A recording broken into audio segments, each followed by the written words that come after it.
come inside and come to here. See, oil will come. This will be fitted there. This will be fitted here. So what happened? Oil will come from shaft and come to this. Okay. Come to this. From inside. Oil will come. So oil will come from this side.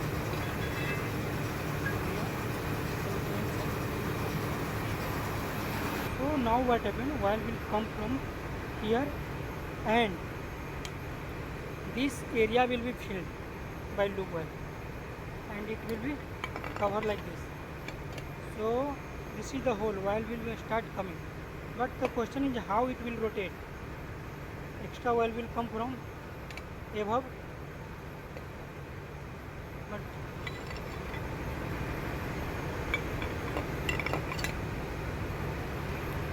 so oil will come from here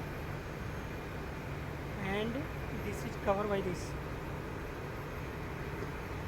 So inside this chamber oil will fill first. Oil will go from these two inside.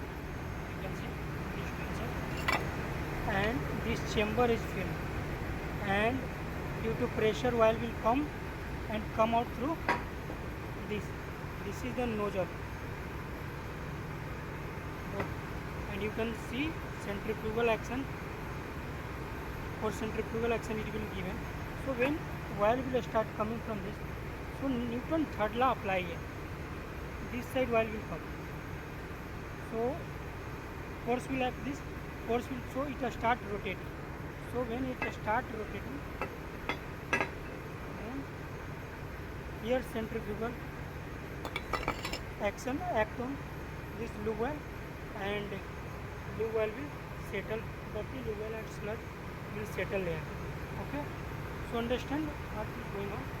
Basically, lube oil go from here. Oil will come through this, but not go directly here. Chamber is, you can see, so oil will come from here and go first here, and then oil will go from inside.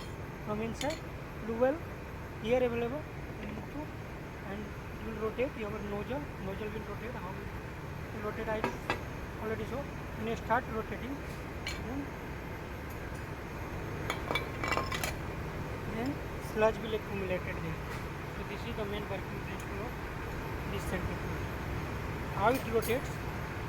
There is a nozzle provided. When lube oil start coming from nozzle, Newton's third law come in action and start rotating. When it start rotating, then centrifugal, due to centrifugal force, sludge will accumulate.